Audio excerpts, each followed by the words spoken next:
민수기 13장 1절에서 24절입니다. 2절. 사람들을 보내어 내가 이스라엘 백성들에게 줄 가나안 땅을 살펴보게 하여라. 각 지파에서 지도자를 한 사람씩 보내라. 민수기 전체 본문 중 가장 중요한 본문을 꼽으라고 하면 아마 13장 14장일 것입니다. 이스라엘은 시내산으로부터 이제 약속의 땅까지의 여정을 거의 완료한 셈이었습니다. 시내산으로부터 가나안 땅까지의 여정은 고작 10하루길에 불과했습니다. 그런데 가나안 약속의 땅 입성을 눈앞에 두고 이스라엘이 다시 광야로 돌이켜 40년 동안의 광야 생활을 할 수밖에 없는 운명으로 바뀌게 된 것은 이 민수기 13, 14장의 정탐꾼 사건 때문이었습니다. 신명기를 보면 백성들이 모세에게 먼저 정탐꾼들을 그 땅에 보내 그곳의 상황을 파악하고 올라갈 것을 요구했습니다. 하나님이 베푸신 수많은 이적을 체험했으면서도 아직 그분의 능력과 지도력을 신임하지 못하는 이스라엘 사람들의 요구에 하나님이 마지못해 허락하신 것입니다. 비록 하나님께서 허락하셨다고 할지라도 이 일이 본래적인 하나님의 뜻이 아니었습니다. 내가 이스라엘 백성들에게 줄 가나안 땅이란 표현은 이스라엘의 가나안 정탐이 필요 없는 것이며 가나안 땅에 대한 정탐의 요구가 오히려 이스라엘 백성의 불신앙에서 나온 것을 암시하는 것입니다. 3절. 여호와의 명령에 따라 모세는 바람 광야에서 그들을 보냈습니다. 그들은 모두 이스라엘 자손의 우두머리들이었습니다. 우두머리들은 실질적으로 사단장급의 장군이었습니다. 통상적으로 정탐 임무는 하위 직급 군인들의 몫이지만 여기서는 가장 높은 위치의 지도자를 보내는 것은 군사적인 정찰이 아니라 신앙적인 시선이 필요했기 때문입니다.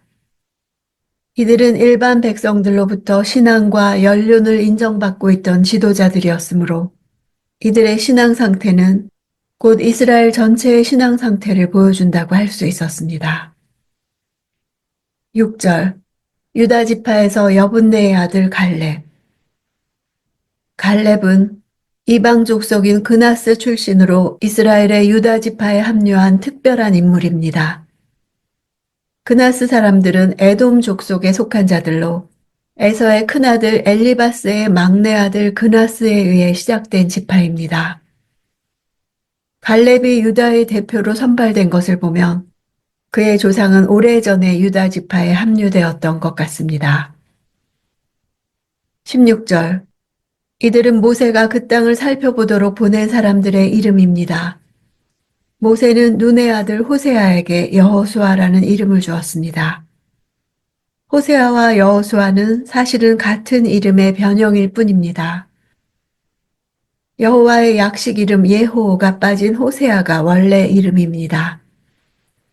호세아는 구원이라는 뜻이고 여호수아는 여호와는 구원이시다 라는 뜻으로 구원의 주체가 누구인지를 밝히는 것입니다. 신약의 주님의 이름인 예수는 바로 구약의 여호수아 이름의 헬라어 음역입니다. 즉 여호수아와 예수는 같은 이름입니다. 20절.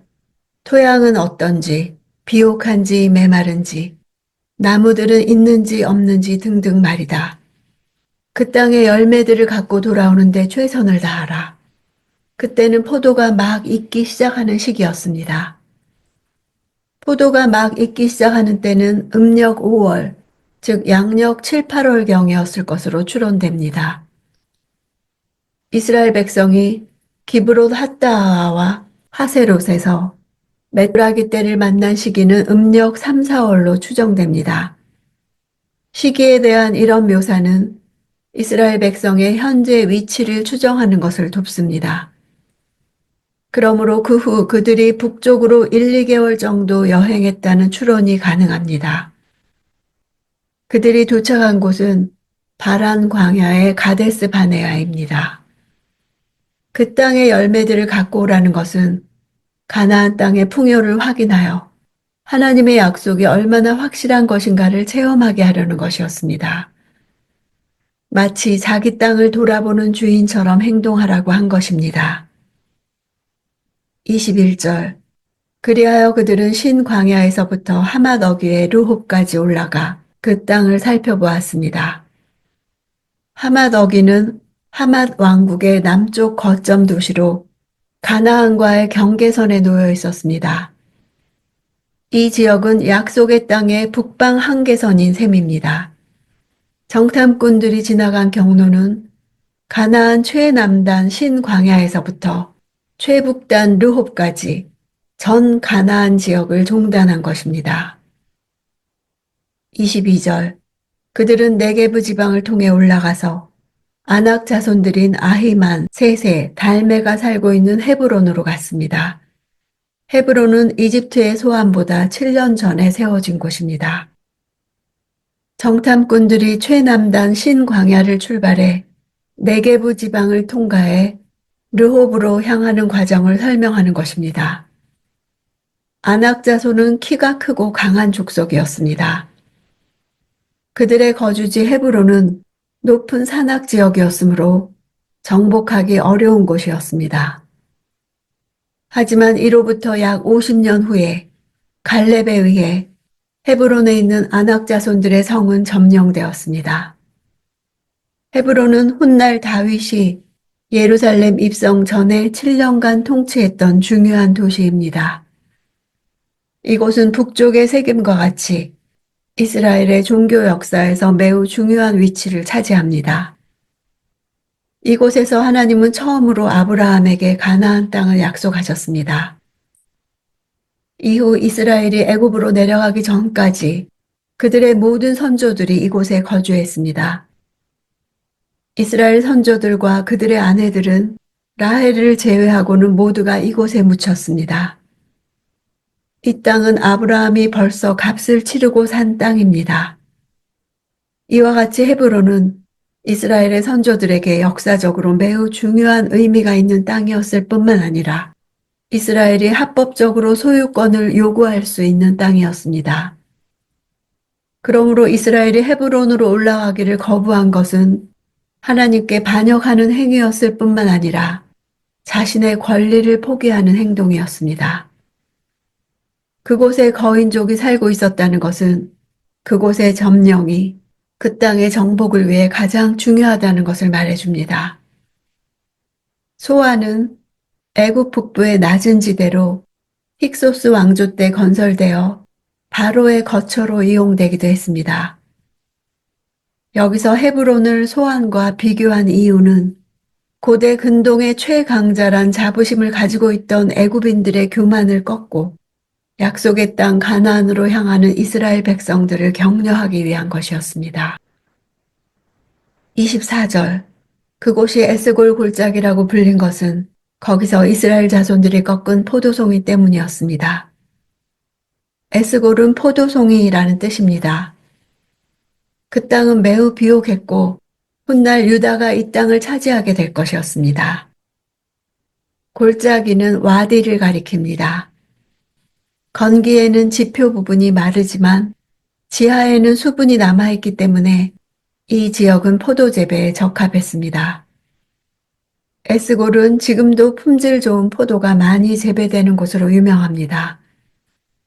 그곳에서는 무려 5kg에 이르는 포도송이도 발견되고 있습니다. 다베라에서부터 싹트기 시작했던 불평은 마침내 기브롯 핫다하와 하세롯을 지나 가데스 바네아에서 그 위험 수위를 넘고 맙니다. 상황에 대한 불평은 지도자에 대한 불평을 넘어 하나님의 약속에 대한 불평으로 곧 하나님을 향한 불평이 되고 만 것입니다. 욕심이 잉태하여 죄를 낳고 죄가 장성하여 사망을 낳듯이 이제 불평은 자신들에게 약속되어진 하나님의 기업까지 상실케 하는 것입니다. 이미 그 땅은 이스라엘에게 주신 땅이며 더 이상 약속의 땅이 아니고 이제 들어가 차지해야 할 땅이 되었습니다. 약속이 현실이 되려면 믿음이 필요합니다. 믿음은 시련의 기간을 짧게 만들고 하나님의 약속이 실제가 되는 것을 보게 합니다.